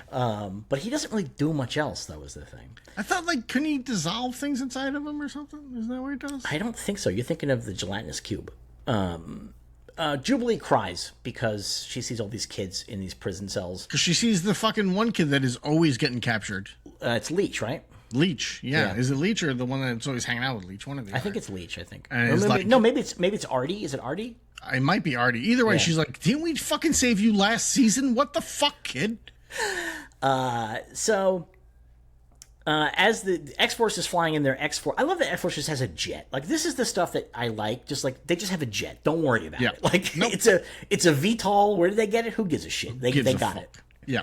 So the thing is that it sounds like we have to go rescue Jubilee, and Cable's like, no, I trained both of you. Like, she's fine. Like, in fact, they're in more trouble than she is. And I was really hoping Sunspot would be like, what do you mean you trained us? We joined like 3 days ago. Well, that's the thing. Her hair grew. I think there's like a big passage of time in this. Yeah. It's just not made very clear. Yeah, it's not made clear, but I think that it exists. So he's like, no, we have to keep going after Apocalypse. We have to leave her to her own devices. Polaris shows up while Jubilee's in prison, and she's like, I feel really bad about this. What if I let you go? And Jubilee's like, you used to be an X-Men. You used to be cool. Right. Now you suck. Now you drool. But Polaris showed up because she knew that, she sucks. Like, she's like, ugh. Yeah. And so Jubilee gets the inhibitor taken off, but rather than escape, it frees all the rest of the kids. Yes. And she while listening to Veruca Salt. So here's the thing. I like the needle drop. I don't like the Guardians of the Galaxy aspect of it, that she puts the headphones on. Do not like the needle drop. Really? Yeah. Why? I like the song. I love the song. I love Veruca Salt. I think my problem with it is it doesn't feel like 90s X-Men cartoon. Like, I know story-wise we're happy it doesn't feel like 90s X-Men cartoon, but I think everything else has the same feel, and there's no way they would have spent money on a needle drop in that cartoon. And so it takes me out of like, oh, this is a bigger budget thing. This is something different. I mean, I guess it just doesn't fit with what, like, the show to me. It just felt off, and it also felt like the sequence didn't feel like it was put together with the song. I will say though, it's an incredible action sequence. Like, it's a great sequence, and it's one of those things. Like, when Jubilee was introduced originally, she's just like a different version of Boom Boom from Secret Wars 2. Well, she was a joke on Robin, right? And because she has Robin's outfit, she was wearing Robin's outfit, and it was the idea that Wolverine's always got like a little teen sidekick with them, right. And her thing is like little fireworks, and so for many years she was considered kind of like a low power character, but people began to realize actually if you can create explosions out of your hands like that. It's pretty impressive. It's actually pretty good. But I like also that she's like a badass martial artist here. Like, she's fucking kicking these guys' asses. I really, really enjoy that. She gets a call out to Sunspot, and he's like, she's like, oh, I'm okay. Don't worry about it. Like, I'm taking care of business, but like, I need to get these kids out of here. And Cable's like, kids? What are you fucking talking about? He's so mad. So she leads the kids up to the top of the helicarrier. She now has rollerblades on, by the way. Yeah, she was introduced with rollerblades. I wonder if she's supposed to have wheelies. I guess I don't think she's very good at them because she's like barely keeping up with kids who are just like walking. Well, she's like, she has to stay like behind the kids. She has to protect them. She has to hold up the rear. The whole point of rollerblades is you're going to move faster. Yeah, but maybe she's just moving more smoothly. So the kids get in, but the ship has to take off because they're getting attacked from down on the helicarrier, but Jubilee does not get in. And so Jubilee is once again cornered by Havoc, Polaris, and Val Cooper. And she does a classic. She does the Back to the Future 2, where she's like, sayonara, suckers, and just steps off the side of the fucking helicarrier. I like this. This was great. I agree. This was great. Yeah. And I like that they kind of trick us at first because she looks down and then she like goes over and like hits the thing out of the inhibitor out of Havoc's hand and then jumps. Right. And I was like, oh, she looked down and the ship's down there. But then she's just falling and you see the Cable's jet above. And I was like, whoa, what is she doing? And then Sunfire comes and catches her. I was like, that's pretty cool. That was cool. Yeah, I really like it a lot, and I like that she trusts Sunspot, like, because they're like romantically involved now. Sunspot, and so she trusts Sunspot to jump out and get her, which makes sense because he flies. Like, so she knows the jet's not that far away. Yeah, but I'm glad they didn't do the Back to the Future thing, which is great in Back to the Future, and I've seen it in other things too, where she just like rises up standing on the jet. But I'm glad that wasn't. No, this was much more fun. This was much more fun. Yeah, this is where I think the secret is. That my theory comes in. Because Val is like, what's up, Polaris? How'd the fuck she get out? Yeah, well, yeah. Val's like, how did she get out? And walks away. And then Havoc walks past Polaris, and he stops and he looks at her, and he gives her a quick smile. And I think he's like, I know what's going on. I know we're in this together. I know what's going down. Okay. So I think that they are working to keep these kids safe in some way, or they were, and now Jubilee just stole them all away. So I would hope so. I mean, again, like, it seems really difficult because, again, like in the original comics, when X Factor was a mutant hunting team, they were actually the original X-Men in disguises, and they were taking the kids and they were bringing them to train them. Those disguises were big suits with X's on them. Having the same powers as they had. Their disguise was like it was like just like jumpsuits, like they were janitorial staff. Like it's like wild. But I like that. I like those early days of X Factor a whole lot. I like that concept. Yeah. So Val gets on TV and she's like, X Factor is what's keeping humans and mutants together. X Force gets on TV, shares all of X Force's headshots. Yes. Which I appreciated. So Sunspot's like, we shouldn't take these kids. They're going to get caught, in the fight if we're going to Apocalypse. And Cable's like, these kids are tough. Don't worry about it. And kids then we are tougher than you think. Look at me. They jump to the future, and Nathan, we pick up where Nathan was just got his Cable arm, and Mother Ascani sends Nathan uses the time travel thing in the arm to send everybody back to the 90s. By the way, earlier this is the moment where, because Ship opens up a portal so that everyone can go back to the past, to the 90s, and Scott is like, I'm not leaving without my son, and Ascani says, such is the burden of destiny and children, I'm your daughter. Like, she's like essentially yelling at them like, come on, what do you want? I skipped over earlier. Ascani told, I think Storm, I think it was Storm, that she's the one who pulled them through time. That in the history, they died on Asteroid M. Yeah. And so she didn't want them to die, so she pulled them. I don't know how she did that, but she did. Well, I mean, in true X-Men comics fashion, there's a mystery, and then just somebody offhandedly mentions the answer to that mystery, and you just move on. Yeah. So that's the end of episode 2. Then we get to episode 3, and we are going to be spending time in the distant past. When our guys from the future get to the 90s, they hang out and they have a meeting, and Bishop isn't back. And Ford's like, well, we were supposed to meet at this point in time, but Bishop, something must have gone wrong. And so Cyclops is like, we have to go back to 3000 BC. And Ford's is like, come on, like, we're just going to fucking keep fucking up time? Like, give me a break. How about we take a shower? How about that? So they're like, listen, things are like already we have all these people running around in the past. So, like, but Storm's like, well, Mother Ascani sent them back there. She sent us to the future to defeat Apocalypse, but that didn't work out. He went back in time to the 90s, and she sent them back there to stop him from ever becoming Apocalypse. And so she's like, we can only pray that Charles and the kids got it done. So we see Magneto's got a big old beard. He's hanging out with Ensaban Nur, who is Apocalypse before he's Apocalypse, and he's the first ever mutant. Is his blue mouth thing part of his mutation, or is that like a tattoo? No, he's born that way. He's born that way? Okay. Yeah, so we find out later on in the episode that he's born like that, gray skin and the blue things, and his people left him in the desert to die, and Baal and his guys, the Storm Striders, the Storm Standers, the Storm something or other, the Sandstormers. Whatever. The guy who stole Grendel's eye look. They rescued the baby and realized this baby was something special. Now, all of this, by the way, is 100% for the comics. There's a miniseries called Rise of Apocalypse, and all of this shit. The biggest difference between Rise of Apocalypse and this is that Rise of Apocalypse parts of it takes place during the first time the Fantastic Four meet Ramatut. Oh, wow, that's neat. Yeah, so Fantastic Four are having their Ramatut shit happening, and so, like, there's, like, stuff that happens, like, in the Fantastic Four comic where you, like, the Fantastic Four thinks, oh, that we blew that up, and no, it turns out it was actually Apocalypse that blew something up, like, so it's like, yeah, it's, like, kind of so fun. It's like Back to the Future, too. Yeah, exactly. It's definitely Back to the Future, too. So he's riding with Ensaban Nur and all his guys. He's got a whole army of guys, and they're on their way to the big city, and Magneto's like trying to like help Ensaban Nur like be a good guy. He wants to make him a god, but like, it's really interesting here that like even though Magneto's a good guy now, he still has all of his bad guy tendencies.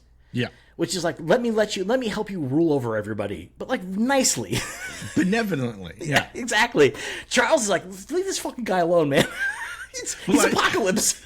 I like it because at one point, Magneto and Charles are having a talk, and Charles is like, what are you doing? This is stupid. Yeah. Your whole plan is stupid. And Magneto's like, oh, I'm sorry. I'm trying to teach him your way. I thought this is what you wanted, was people to be what you want. I guess we can't start it earlier. And it's clearly like, no, you're probably turning him into Apocalypse. Well, they 100% are doing that. Yes. So the Sandstormers get to the city. Rama Tut we see inside. He gets on the phone to Logos, his general, and says, reinforce the walls so that... For the folks at home that maybe don't know, do you want to explain who Rama Tut is? Well, Rama Tut, when he was first introduced, is just a time traveler who went back to ancient Egypt to rule things. He was very bored in his utopian future. Then later, it was revealed he's actually a version of... And he is not a version, he is Kang the Conqueror. He's a younger Kang the Conqueror. And then there's also Immortus, who's an older Kang the Conqueror. And then there's Iron Lad, which is even a younger Kang the Conqueror. Yep. And then there's also the Scarlet Centurion, and there's a couple... Kang is the single... He's also Nathan Richards. He's Nathaniel Richards. He is the descendant of... Richards, yeah. He's a descendant of the Fantastic Four. And, But he has, like... over different times, he might also be the descendant of Doctor Doom. He's all over the place. Yeah, he's all over the place because they keep just adding things to it. But also, a character like this, he's so confusing no matter what. Yeah. Like, it doesn't matter. Like, it's like, it is funny that all that he does is keep fighting superheroes and getting beat when he knows he's going to get beat. Like, it's, like, really kind of funny. Like, it's really just like, bro, come on.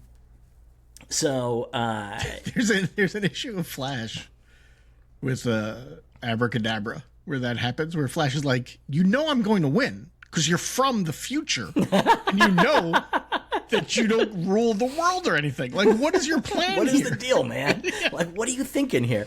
So they ended up turning, sometimes Kang is just sort of like chill. Like, he's like, fuck it, I'm having a good time. And then Immortus is like sort of more like controlling the time stream stuff. So he's Kang the Conqueror, and this is tying into Kang in the MCU. But originally, when they wrote this, Jonathan Majors was going to play Rama Tut. Sure, yeah. By the way, Bo DeMaio wrote the first 4 episodes of this season. Yeah, he's credited. Yeah, this is like, he probably has like elements that came from him for the rest of the season. They probably broke the season, but this is like really got his fingerprints all over it. So, yeah. But yeah, originally it was going to be Jonathan Majors, and that didn't the case. So Magneto wants to help En-Sabah because they need to break into Rama Tut's... by the way, Rama Tut has the exact time machine that Kang has in the MCU. Yep. That big circular one. It's enormous here as opposed to like one single player. He wants to get some of these tech because he knows this guy's either from the future or another dimension. And so either way, he believes that with this tech, they can build a time machine to go home. And and I wish that Magneto was like, Charles, we need this technology. Have you even looked at your wheelchair? Like, it's like a Flintstone joke. You can't get a good shave here. So the deal is that Magneto is like kind of like making En-Sabah just do this attack so that he can kind of get in there and get the shit. And as the Sandstormers get close, a bunch of droids come out of the fucking ground, and we have a big fight. But however, at first everybody's like, "Oh, we won. En-Sabah's is done." And then there's like it's too quiet for a minute, and then he blows open the door and comes in, and he takes Logos. He captures Logos. He's gonna kill him, right? And then Magneto tells him not to. Well, he looks up, Magneto standing, like, floating above him. He's like, oh, all right, I'm going to kill the guy. Yeah. So then Magneto later on has a good line because Apocalypse is like, my buddy thinks I should have killed him, and you stopped me. And Magneto's like, a god does not kill an ant. Or a god does not find pleasure in killing an ant. Yeah. And it's like, you are turning him into Apocalypse with stuff like that. Yeah, 100%. You have to stop. 100%. Yeah. So there's also a bit later on where Baal is like, man, we got into the fucking Citadel. Like, we just turn right back around. Yeah. And they turn it back around. Ramatut, yeah. I mean, and Magneto's going to argue, like, we needed this guy's intel to know what we're actually dealing with. But anyway, they go back to base. Nightcrawler is going to get the android pieces. He's like bamfing over there, and they have a little discussion. Like, what if somebody sees you? He's like, these people fucking believe in demons. Like, it's really not a big deal. Robots running around, no one's gonna blink. Yeah, really, seriously, it's not a big deal. So they connect this android they to the time machine that they're working on, and it explodes. And so Beast is very, very Beast gets upset, and then essentially he's like, time travel's impossible, and they're like, dude, we time traveled. Yeah, like, we did it. Yeah, you just suck. I don't know what to tell you. So Charles is like, listen, man, Magneto's like talking to Logos, and he's trying to get like this information about the tech, and so we find out that Magneto basically got Ensaban Nur the job that he has now, because the Sandstormers kind of feared him, but when Magneto showed up and began telling him like how to operate, they got respect for him. He became like one of the Sandstormers, one of the people. He's like, you really did this for me, man. And that's very sweet. And then it's where they talk about like, but Baal doesn't fucking like you one bit, and he doesn't like that we captured Logos one bit. And that's when Magneto says the thing about the ants. Yeah. So Magneto and the rest of the X-Men sit down for a discussion about like, okay, what are we going to do? Should we let Apocalypse interrogate him, or should Charles just go in his head? And Charles is like, fuck it, let's go in his head. Yeah. I love that. I especially like it because of the last episode with Jubilee. Jubilee's like, you can't do that. Supposed to do these things. Yeah. And Charles is like, I don't give a shit. I want to go home. So, by the way, one of the things I really like, and this is from the comics, is that Baal is the guy that says survival of the fittest and taught that to Apocalypse, which means that Baal actually invented Darwinism millennia before Darwin. It's kind of amazing. He should have copyrighted the statement. Baal's like, listen, I'll give you guys 24 hours to like figure out what this guy has, the information this guy has, and at 24 hours, I'm cutting his fucking head off. Like, that's it. It's done. So,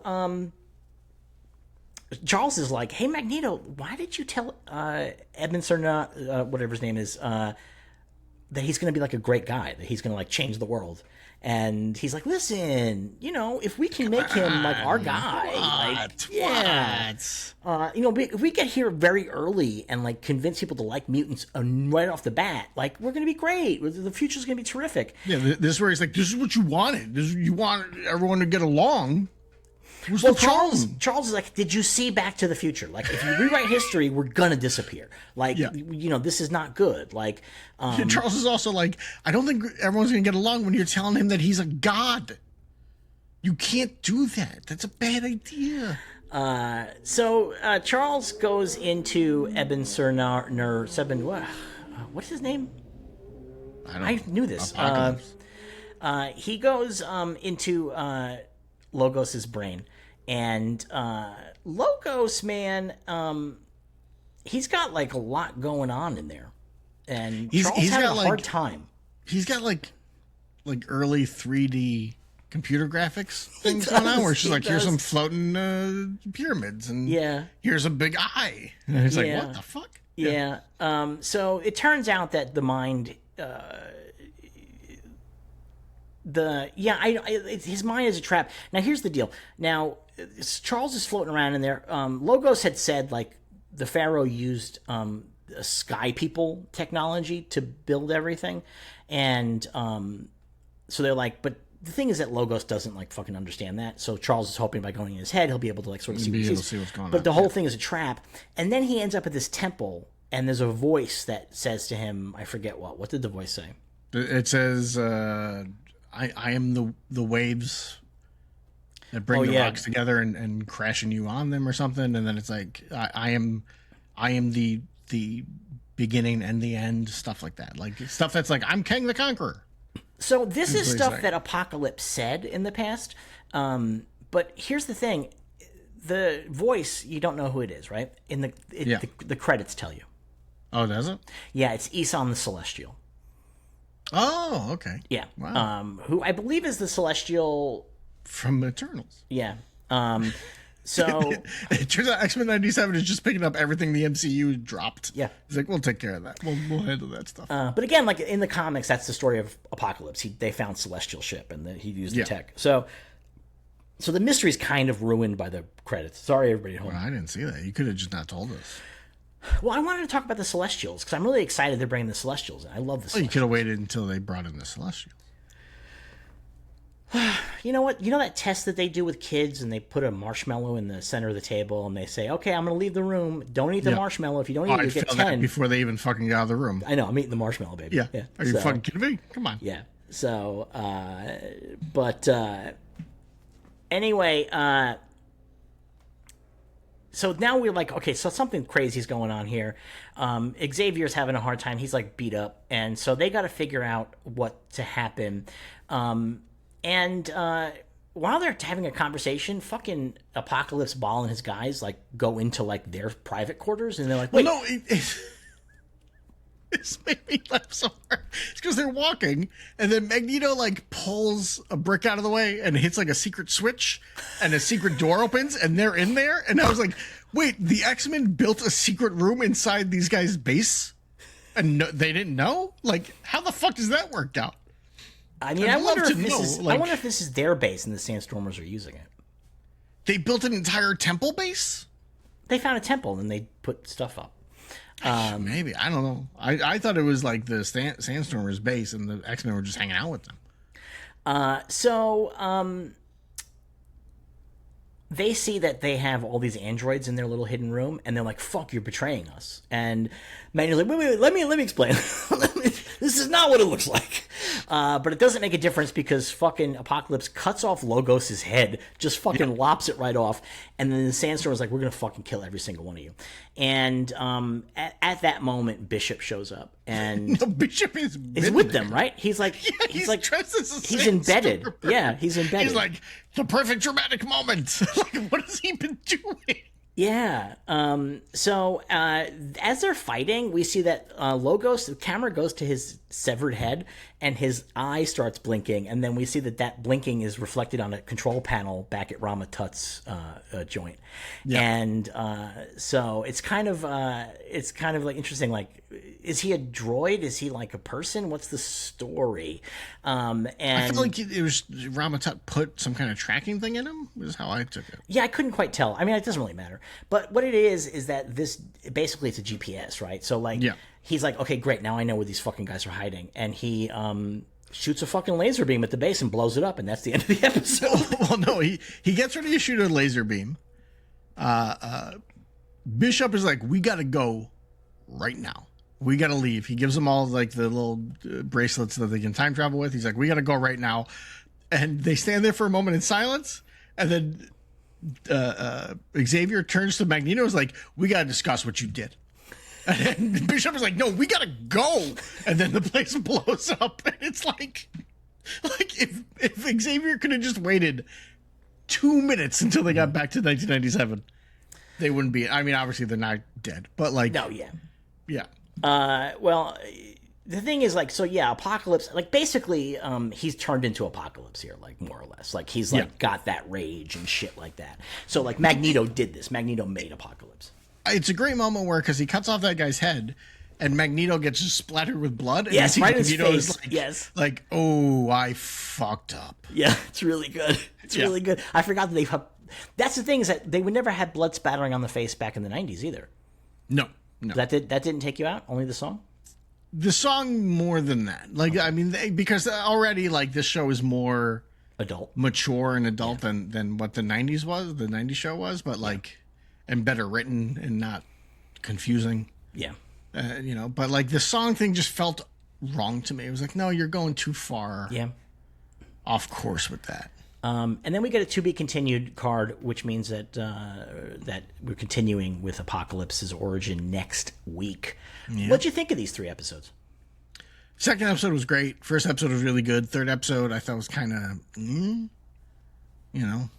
I liked the third episode. Maybe I was just like, I've already watched an hour of this, and I'm ready to not watch. Like, it was just a little. Well, I think that dropping all 3 makes a lot of sense now, having watched them. Well, it does, but also like fuck off. Like, don't make shows where it's like, well, you gotta watch the first 3 episodes to really get into it. Like, no, just fucking 1 episode a week is fine. We can get into it. This is classic animation when they would do movies, and then when they would debut the movie, G.I. Joe the movie, and then they would just strip it out in the reruns. And so I think that's actually classic. Sure, but usually in those movies they don't have 2 episodes and then the third part is part 1. Like, this is, a lot of streaming shows do this where they're like, oh, we have to drop the first like 2 or 3 episodes at once because then you're really going to get into it. And it's like, first off, this is your second season. People are into it. Don't worry about that. And also your first episode's real strong. Like, you got nothing to worry about. Yeah, but I like having the opportunity to catch up with all of the characters here at the beginning of the season. Sure. But then, if that's what they want to do, don't set an episode like each episode is a different time. Like, just flip back and forth. That's fine. But I appreciate that, because I think if it flipped back and forth, I think that being stuck in one time each episode, I think really lets that just be the story. We're not like jumping around and like trying to like keep track of what's happening where. I think that's really, really helpful to me. I like this as a 3-part debut. And I like ancient. And look, Egypt. I mean, honestly, if we were not doing a podcast, I would not have watched all 3 in a row. You would have like broken it up. Yeah. But I don't like this formatting to things. But the episodes are good though. Yeah, they are. Yeah. I mean, this continues the quality from season 1. Like, these are good episodes, and they're crazily relying on comic stories. Like, again, the final horsemen, that's insane. Those were crazy. That's awesome. Insane. I'd never seen those characters before. I was like, these guys are awesome. I think they're like in 10 comics tops. Like, I think tops. Yeah. Logos is in, I think, 2 issues of a comic. That's it. I don't think he's even it's like crazy. Yeah. Now, Logos is who you think. I was not expecting Kang to show up at all. I was like, whoa. He's in the trailer. Like, oh, it's Ramatat. I don't remember. I don't know. You think that Logos might be Ozymandias? I mean, that would be my theory. You telling me that Ozymandias was there for Apocalypse's origin? Then I guess maybe it's him, or maybe there's gonna be. I mean, this is part 1 of who knows how many parts. Next week. Yeah. So yeah, that's possible. I mean, because it is like they're using that guy, and they're in both of these eras. Like, why not introduce that guy back? I mean, it would make sense. Yeah, and it's cool. It's cool because Apocalypse gets mad at him and he turns him into living sand. So it's pretty neat. But that's how he escapes the fight. Is he just turns into sand and flies away. Yeah, he's like, I'm out. Really good. Really enjoyed this. I really, a lot of the stories they're doing here are 90s stories that I'm not like super fond of. Yeah. But I think they're really doing them well. And especially this Apocalypse stuff, I think is excellent. I think that Apocalypse I've never really liked, but in this I've enjoyed so far. But making Magneto responsible for him, I think, is great. I love that. That's very interesting. I love that. Yeah. But I also love the way that it allows Magneto and Charles to still have differing opinions while both being good guys. Yeah. And I think that's really, really interesting. And I wonder if that's going to lead to a schism in the future. I would think so. I would assume so, right? That's my assumption, is it would lead to a schism. Because they got 2 more seasons at least after this. Yeah. So we're not. Despite the end of this episode, we are not killing these characters. So they will all be back. I'm looking forward to the next episode, man. I'm very excited about it. Can I tell you my favorite complaint I've seen online? What's that? Is people complaining that they've introduced characters who were not around in the 90s, and they're very upset by it. Just made me laugh when they're like, Quentin wasn't around in the 90s, and the Glob wasn't a 90s character. They should not be appearing. But they're early 2000s, aren't they? But also, maybe I don't remember when Grant Morrison joined in. I mean, it was definitely after I moved to LA, so it's after 2001. 2003. Okay. So it's just 6 years away from this. I mean, it's not that crazy, frankly. Also, they're fucking cool looking. Who gives a shit? Yeah, that's the thing. He's cool. I was excited when Glob showed up. And not because I'm a big Glob fan, but because I'm like, that guy always looked cool. Like, that's a cool looking mutant, Yeah. So Quentin Quire, they turned him into a god. But he also was in X-Men movies. But Yes. they called him kid. But yeah, so they just kind of blew through them. I love this character, by the way. This is like one of my favorite modern X-Men characters. The storyline with him is amazing, and then they brought him back later on. And He's still running around with the X-Men now. Yeah, that's stupid because the ending that Grant Morrison gave for the character was great. Yeah, but the thing is that he gave the ending knowing they're going to bring him back. Like it's always going to be the deal. Like they're going to bring. I know, but back. It was such it was like the only way to get rid of this guy is to turn him into a god, so he just doesn't care about us anymore. It's like that's great. It's really good. It's really it's so good. But I'm excited to see. I'm hoping that they're going to do New Mutants. Yeah. I thought they were like when they first showed like the kids running through the woods. That's what I thought it was at first. I was like, oh, it's the New Mutants, and then you see it's Quentin, and it's not the New Mutants. Yeah. I was like, oh, I don't know who these people are except for him. They're just sort of like the next generation of kids, but not technically the New Mutants. No. So, all right, that's this week's episodes. I'm really excited to be back in here. I really enjoyed these. Like, I was like, oh, I'm gonna have to blow through these immediately because we're gonna do a podcast the next day. And I was like, oh, I don't know if I want to do this. And then I sat down and I was like, oh, this fucking rules. I'm having a time of my life right here. As soon as Jeb shows up with his fucking drums, I'm like, fuck yeah.